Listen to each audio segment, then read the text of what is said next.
নসিহত করে দিই, জীবনে আর যাই করেন শিরক কুফর করেন না, অন্তত আল্লাহর হাবিবের উম্মত পরিচয় যদি মরতে পারেন, ফার্স্ট চান্সে না হইলেও সেকেন্ড চান্সে নাজাত পেয়ে বেহেশতে যাবেন, ঠিক না? আর যদি ঈমানের সাথে নেক আমল থাকতে পারে তাহলে তো বিনা আযাবে ফার্স্ট চান্সে জান্নাত পাবে। সুবহানাল্লাহ। ফেরেশতারা বললেন, আল্লাহ মানুষ বানাবার দরকারটা কি? আল্লাহ রাব্বুল আলামিন তাদের প্রশ্নের কোনো উত্তর না দিয়া শুধু তাদেরকে থামায় দেবার জন্য বললেন, ইন্নী আ'লামু মা লা তা'লামুন, নিশ্চয় আমি তা জানি তোমরা যা জানো না, আমি তোমাদের চেয়ে অনেক বেশি জানি, আমি যা জানি তা তোমরা কোনোদিনও জানবে না। আল্লাহ পাক মানুষ সৃষ্টি করলেন আদমকে, হযরত আদমকে, যে হবে আল্লাহর খলিফা। এখানে একটা আবার মজার ঘটনা ঘটে গেছে আদমকে তৈরি করার আগে। ফেরেশতারা নিজেদের মধ্যে সমালোচনায় লিপ্ত হয়ে গেল। কথা বুঝতেছেন? এই তথ্যটি দিয়েছেন বিশ্ববরেণ্য মুফাসসির ইমাম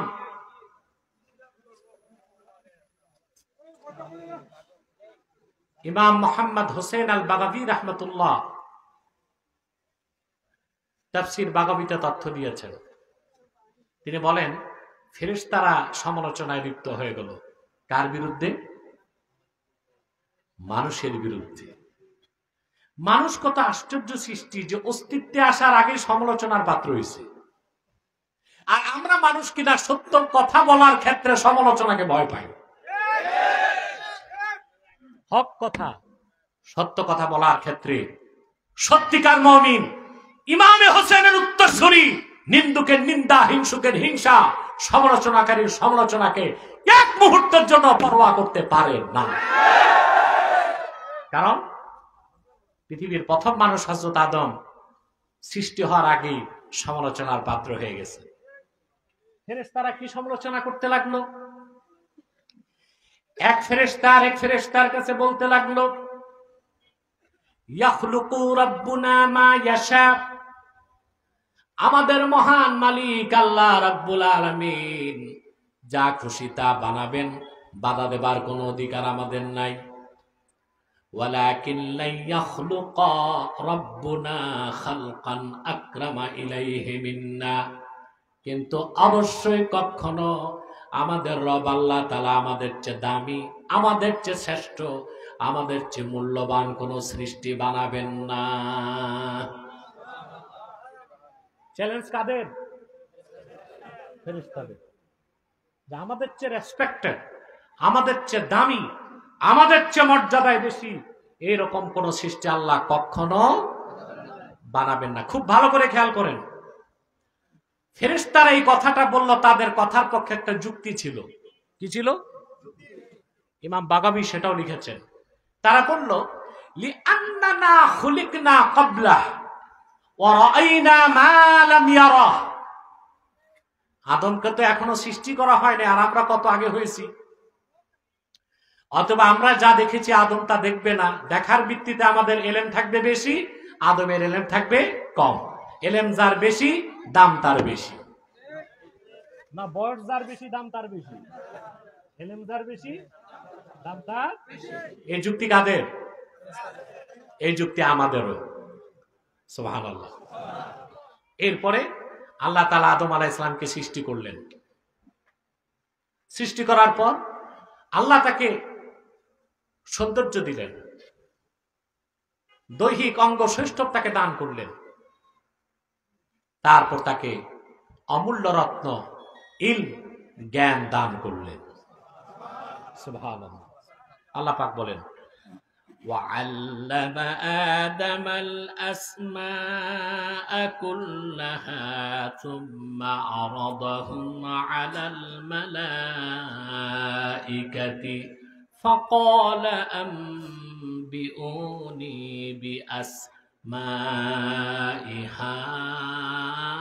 هؤلاء إن كنتم صادقين। আল্লাহ আদম আলাইহিস সালামকে সব কিছুর নাম শিক্ষা দিলেন।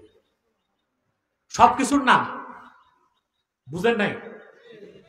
প্লেনের নাম, কথা বলেন, প্লেনের নাম, রকেট, হেলিকপ্টার, ক্যান্ডেল, লাইট, কিভাবে, তখন তো এগুলো ছিল না, আদম শিখছে কেমনে? প্রশ্ন আসে না? আমি একটা সায়েন্টিফিক তথ্য দিচ্ছি আপনাদেরকে। আপনারা লিওনার্দো দা ভিঞ্চির নাম শুনছেন? কোন দেশের শিল্পী? ইটালি। তার বিখ্যাত একটা চিত্রকর্ম হচ্ছে মোনালিসা, ঠিক না? এই লিওনার্দো দা ভিঞ্চির যুগ ছিল 500 বছর আগে। 500 বছর আগে সে হেলিকপ্টারের ছবি অঙ্কন করছে। তার মৃত্যুর 500 বছর পর তা আবিষ্কার হলো। এটা কিভাবে সম্ভব হয়েছে? লিওনার্দো দা ভিঞ্চি 500 বছর আগে যে ছবিগুলো অঙ্কন করেছে, পৃথিবীতে 500 বছর পর তা এসেছে। তা কিভাবে সম্ভব? এটার কোনো জবাব বিজ্ঞানের কাছে নাই, আমাদের কাছে জবাব আছে। একটা জগৎ আল্লাহ তৈরি করে রেখেছেন, তাকে বলে আলামে মেসাল। কি বলে? ওইটাকে আপনি বলতে পারেন the world of samples. World of samples. আলামে মেসালে যে জিনিসের অস্তিত্ব আল্লাহ রাখছেন পৃথিবীতে, সেটাই অস্তিত্বে আসবে। অদ্ভুত প্লেন আর রকেট আর হেলিকপ্টার এখন আবিষ্কার হয়েছে, কিন্তু স্যাম্পল তো আল্লাহ বানায় রাখছেন আদম সৃষ্টির আগে। আল্লাহ যখন আদমকে সবকিছুর নাম শিখেছেন, আদমের দৃষ্টি ছিল আলামে মেসালে। পুরুষের কণ্ঠে বলেন সুবহানাল্লাহ। আপনার সব তো পুরুষ, না সন্দেহ আছে? পুরুষ না সুপুরুষ? আলহামদুলিল্লাহ। আল্লাহ সবকিছুর নাম আদমকে শিখালেন। এবার বেহেশতের মধ্যে শুরু হয়ে গেল কম্পিটিশন। একদিকে ক্যান্ডিডেট একজন হযরতে আদম, আরেকদিকে বিলিয়ন বিলিয়ন ফেরেশতা। ফেরেশতাদের চ্যালেঞ্জ ছিল, আল্লাহ আদমকে বানাবে, আমাদের কোনো বাধা দেওয়ার ক্ষমতা নাই। তবে অবশ্যই আদমের দাম আমাদের চেয়ে কম, কারণ আমাদের এলেম বেশি, আদমের এলেম হবে কম। এখন পরীক্ষা হবে আসলে এলেম বেশি ফেরেশতাদের না এলেম বেশি আদমের। সুবহানাল্লাহ। একদিকে দাঁড়ায় গেলেন আদম, আরেকদিকে বিলিয়ন বিলিয়ন ফেরেশতা। ওখানে জিবরিল আছে, মিকাইল আছে, ইসরাফিল আছে, মালাকুল মউত আছে। সুবহানাল্লাহ। আল্লাহ রাব্বুল আলামিন সুম্মা আরাদাহুম আলাল মালাইকা, আদমকে যেই নামগুলো আল্লাহ শিক্ষা দিলেন ফেরেশতাদের সামনে আল্লাহ তুলে ধরলেন, আর ফেরেশতাদেরকে বললেন আম্বিউনি বিআসমাই হাউলা, এই সব জিনিসের নাম আমাকে তোমরা বলো। ইন কুনতুম সাদিকিন, যদি তোমরা তোমাদের দাবিতে সত্যবাদী হও। দাবি ছিল আদমের চেয়ে এলেম আমাদের বেশি, আদমের এলেম আমাদের চেয়ে কম। যার এলেম বেশি তার দাম। এই নীতি আমাদেরও, এই নীতি ফেরেশতাদেরও, ঠিক কিনা? এই নীতি বিজাতিদেরও, ঠিক কিনা? যার জ্ঞান বেশি তার দাম বেশি, যার এলেম বেশি তার দাম বেশি। বয়স বেশি হইলে দাম বেশি হয় না। কচ্ছপ বাঁচছে 250 বছর, আর রয়্যাল বেঙ্গল টাইগার বাঁচে 71 থেকে 72 বছর।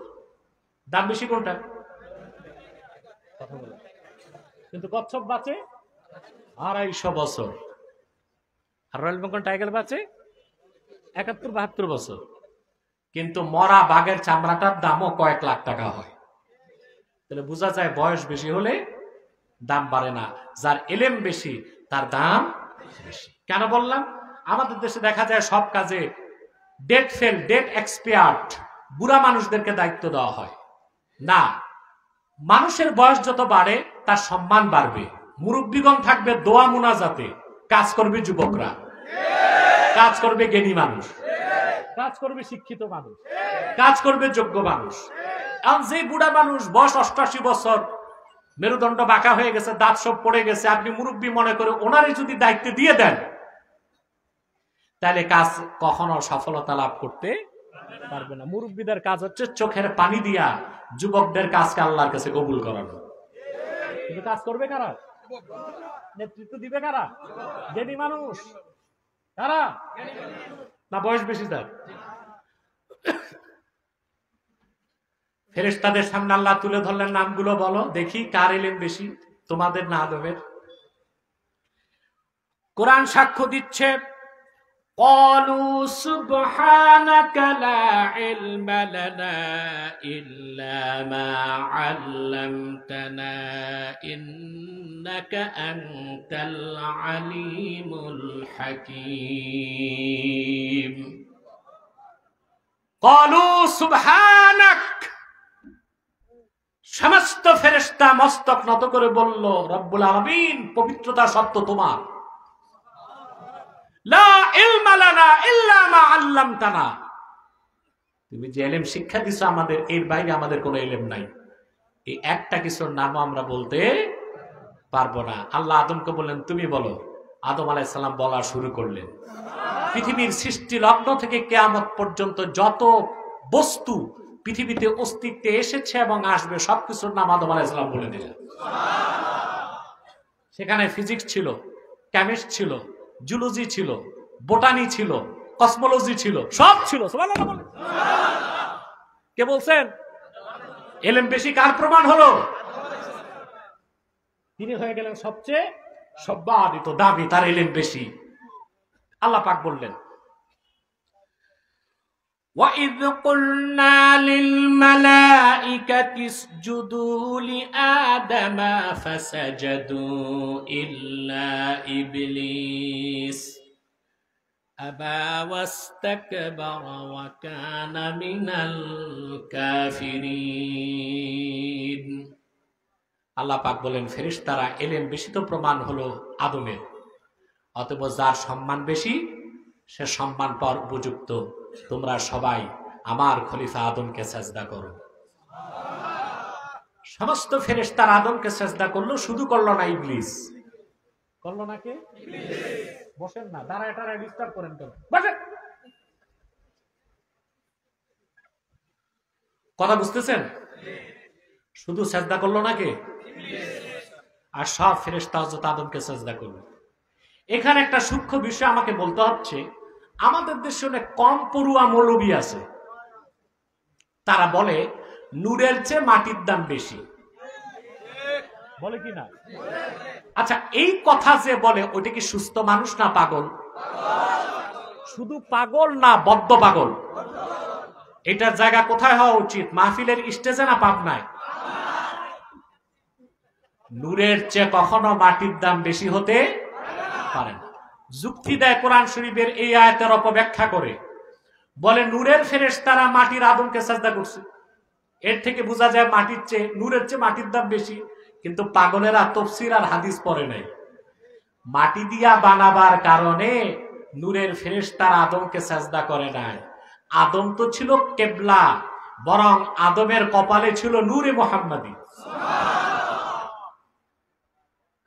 নূরের ফেরেশতারা নূরকেই সাজদা করেছে। আদম ছিলেন কেবলা। যেমন আমরা নামাজে সাজদা করি কাকে? কিন্তু কাবা হচ্ছে কেবলা। কথা বুঝতে পারছেন? কিংবা কেউ কেউ বলেছেন যে আদমের মধ্যে ছিল ইলম, আর ইলম হচ্ছে নূর। এই নূরের কারণে আদমের দাম বেড়েছিল, মাটি দিয়া বানানোর কারণে আদমের দাম বাড়ে নাই। অতএব নূরের চেয়ে মাটির দাম বেশি, এটা কোন আলেমের কথা হইতে পারে না। এটা নিরেট মূর্খ জাহেল কোন জালেমের কথা হতে পারে। কথা বুঝতে পারছেন? আল্লাহ আমাদেরকে সঠিক সমাজ দান করুক, বলুন আল্লাহুম্মা আমিন। প্রমাণ হয়ে গেল দাম কার বেশি, ফেরেশতাদের না আল্লাহর খলিফা? খলিফার নাম কি? আমি আস্তে আস্তে কারবালার দিকে যাচ্ছি, কিন্তু গভীর মনোযোগ না দিলে আলোচনার আগা মাথা কিছু বুঝবেন না। শূন্য হাতে ফিরে যাবেন বাড়ি। মনোযোগ দেন। এবার আদম আলাইহিস সালাম বেহেশতে, আল্লাহ তাকে বেহেশত দিলেন। বেহেশতে তার কোনো কাজ কাম নাই, আছে কৃষিকাজ আছে, ব্যবসা আছে, শুধু আনন্দ আর সুখ। আর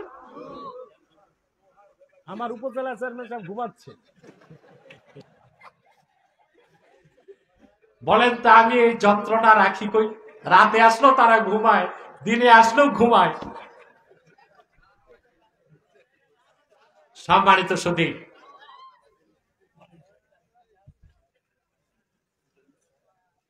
কষ্ট হচ্ছে না তো? সময় দেখো তো। আমি বক্তব্য শুরু করেছি 1.5 ঘন্টা হয়ে গেছে, আর আধা ঘন্টা কষ্ট দিব। পারবেন তো ইনশাল্লাহ? মুনাজাত না করে একটা মানুষ উঠবো না। শয়তান উঠাতে পারবে? আমরা নেক নিয়ত করে শয়তানের গালে একটা থাপ্পড় দিতে চাই, কিছুক্ষণ পর মুনাজাত করে গুনাহ মাফ করে আল্লাহ ওয়ালা হয়ে বাড়ি যেতে চাই। কারা কারা হাত তুলে আল্লাহ তাআলাকে দেখা? আল্লাহ কবুল করুন, আল্লাহ মঞ্জুর করুন, বলুন আল্লাহুম্মা আমিন। সম্মানিত সুধী, এবার বেহেশতে তার তো আর কাজ নাই, ঘুরেন ফিরেন আর খান। এক সময় আদম আলাইহিস সালাম অনুভব করলেন তার একজন সঙ্গী দরকার। কি দরকার? লাইফ পার্টনার, ঠিক না? তার একজন লাইফ পার্টনার। কথাটি তার মনে জাগলো, মুখে আনলেন না। হাদিস সাক্ষ্য দেয় জান্নাত হচ্ছে সেই অশ্রুতপূর্ব অনিন্দ সুন্দর জায়গার নাম, যেখানে মনে আশা জাগলে আশা পূরণ করে দিবেন আল্লাহ তাআলা, মুখে বলার কোনো দরকার হবে না। মনে জাগছে, সঙ্গী পাইলে ভালো হইতো। তাফসীর ইবনে কাসিরে এসেছে ফাআলকাল্লাহু আলাইহিন নাওম, মুহূর্তের মধ্যে হযরত আদমকে আল্লাহ ঘুম পাড়ায় দিলেন, কারণ তাকে অপারেশন করবেন। কি করবেন? এখন ডাক্তাররা অপারেশনের আগে কি করে? অ্যানেস্থেসিয়া করে না? বেহুশ করে না, আনকনসাস করে দেয়, অচেতন করে দেয়, অ্যানেস্থেসিয়া করে। তা আগের যুগে ডাক্তাররা কি করতে, এটা আবার আমি খোঁজ দিছি। আগে তো ইনজেকশন ছিল না, অ্যানেস্থেসিয়া ছিল না, তো অপারেশনের আগে ডাক্তার মুগুর দিয়া রুগীর মাথার পিছনে সূক্ষ্ম নার্ভে বাড়ি দিত। তখন রুগী 8-10 মিনিট বেহুশ থাকতো, ততক্ষণে ডাক্তাররা অস্ত্রোপচার করে ফেলত। হাসলেন কেন? ভাবছেন কৌতুক করতেছি? এটাই হচ্ছে মেডিকেল সায়েন্সের পুরনো ইতিহাস। এখন পরবর্তীতে ডাক্তাররা বের করলো কি? অ্যানেস্থেসিয়া। এই থিওরিটাও তারা ইসলাম থেকেই পেয়েছে। আদম আলাইহিস সালামকে আল্লাহ অচেতন করে দিলেন বেহেশতে। তারপর তার বাম পাঁজর থেকে হাড্ডি নিয়ে আল্লাহ তার স্ত্রী হযরত হাওয়াকে বানায় দিলেন। আদি পিতা আদি মাতা, সুবহানাল্লাহ বলেন। জীবন্ত হাওয়া জীবন সঙ্গিনীকে দেখেই হযরত আদম পুলকিত, আনন্দিত, গেছেন স্পর্শ করতে। খতিব কাস্তালানি মাওয়াহিবুল লাদুনিয়াতে লেখেন, জিবরিল দিছে আদমকে ধমক, মা থামো। আদম আলাইহিস সালাম বললেন, কেন? আল্লাহ তো আমার জন্যই বানাইছে, তুমি বাধা দেওয়ার কে?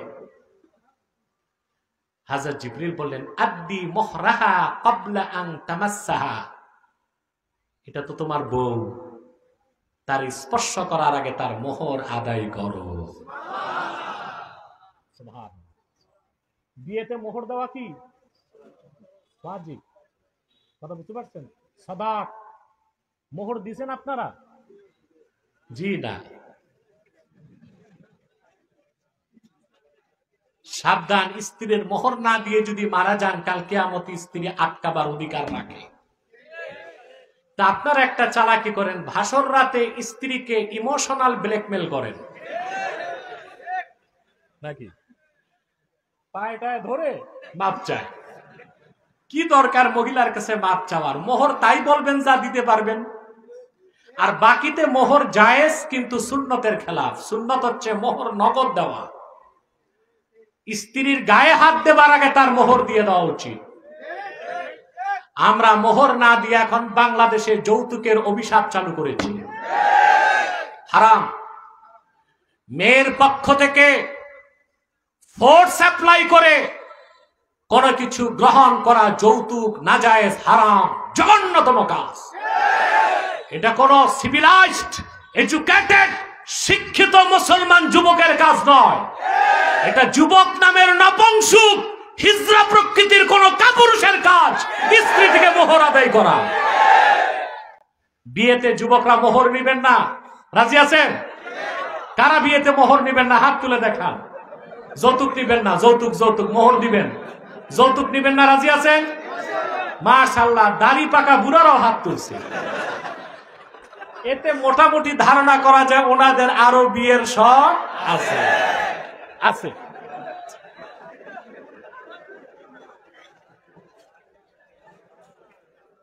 আমাদের দেশে বুড়া মানুষরা মনে করে 4 বিয়ে করা সুন্নাত।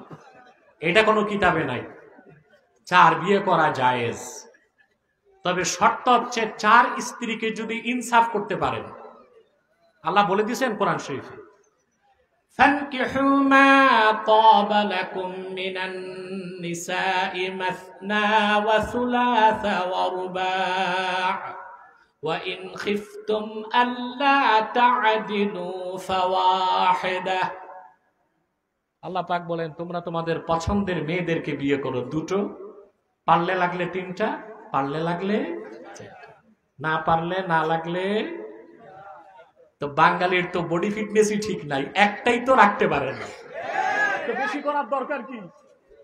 করা যাবে, পারলে লাগলে। Economical fitness, mental fitness, physical fitness ঠিক রাখতে হবে, অর্থনৈতিক ফিটনেসও ঠিক রাখতে হবে। তারপর আল্লাহ বলছেন, ওয়া ইন খিফতুম আল্লাহ তা'দিলু ফাওয়াহিদা, যদি একাধিক স্ত্রীর মধ্যে সুষম বন্টন, জাস্টিস, ন্যায় বিচার করতে না পারো, তাহলে একটা। তার মানে আপনার 2 বউ, একটা তরমুজ কিনে পাল্লায় ওজন করে 2 টুকরা করে 2 জনকে দিতে হবে। পারবেন এটা? কথা বলেন। নতুন বউকে আপনি কুমিল্লার রসমালাই, মুক্তাগাছার মন্ডা, টাঙ্গাইলের সমসম খাওয়াবেন, আর বড় বউয়ের খবর নিবেন না। এটা হারাম কাজ। এটা কি কাজ? হারাম কাজ, নাজায়েজ কাজ। আমাকে চেয়ারম্যান সাহেব বলতেছে জরিপ করতে কার কার 2 বউ আছে, এই কাজ আমি করব না। এটা চেয়ারম্যানের কাজ। কি বলে? তবে আপনাকে যাদের বউ বেশি তাদের গমের বরাদ্দ বেশি দিতে হবে।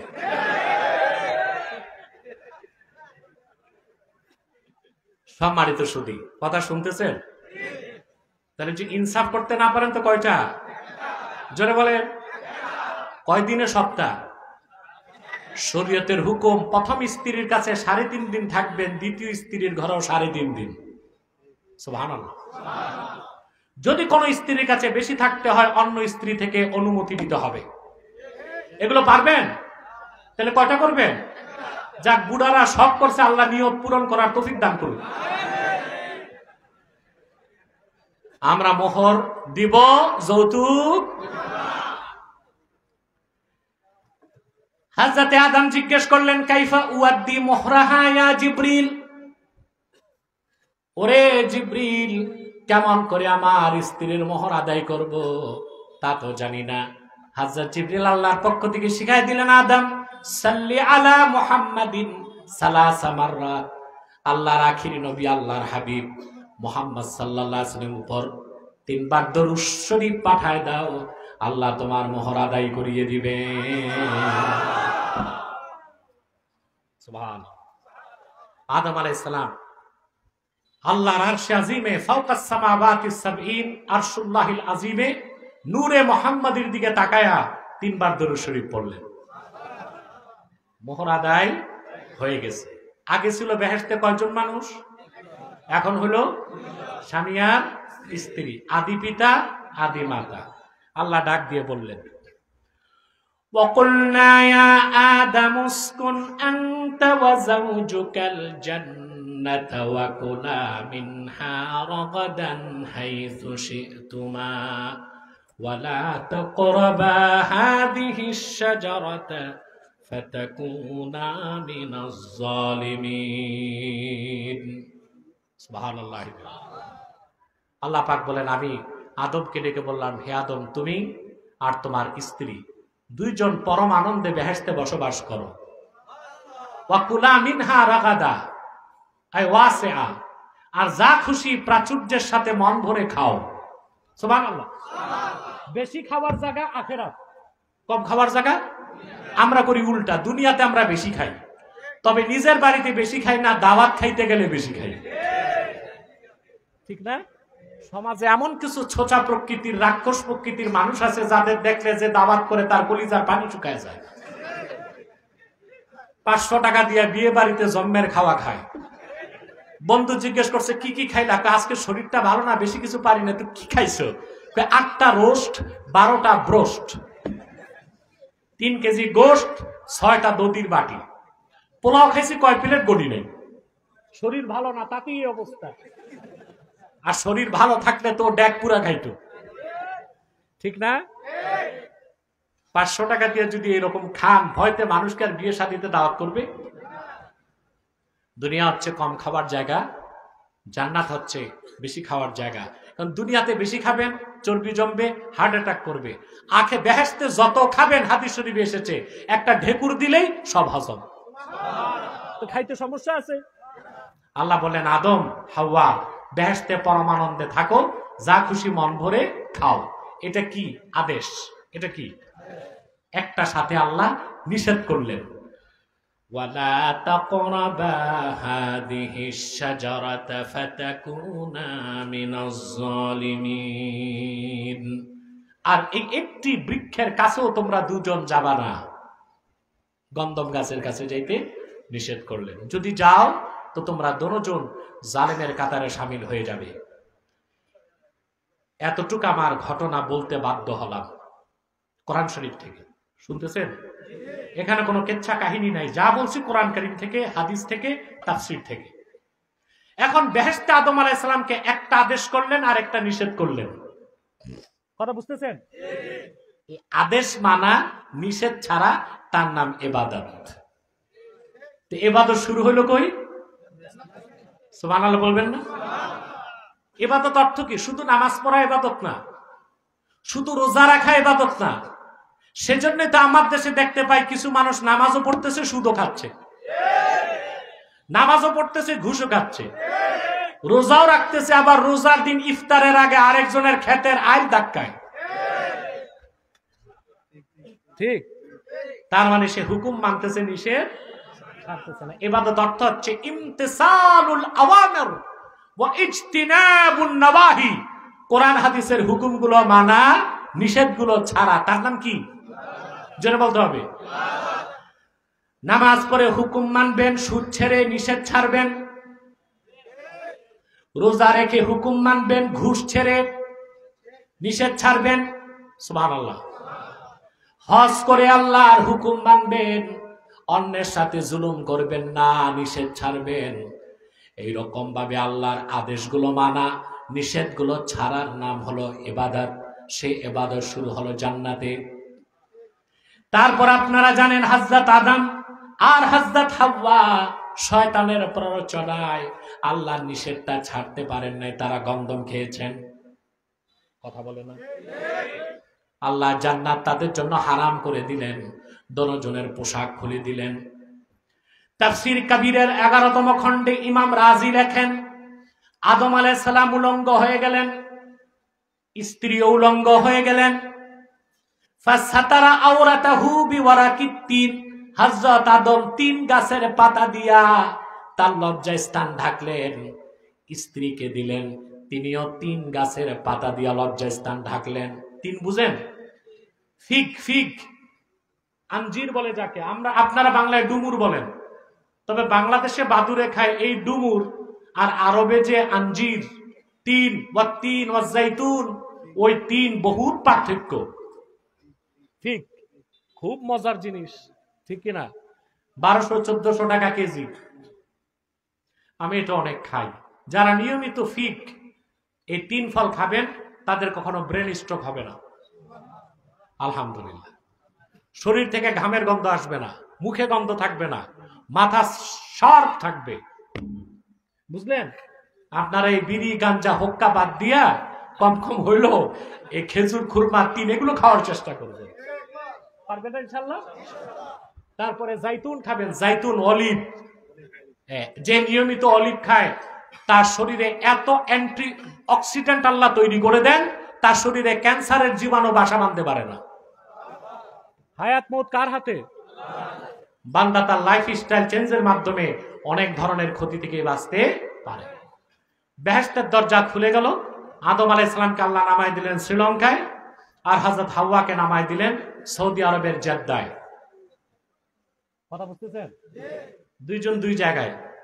এখন আদম আলাইহিস সালাম আর হাওয়া যে আল্লাহর হুকুম মানলেন না, শাস্তি হয়েছে কয়টা? দুইটা।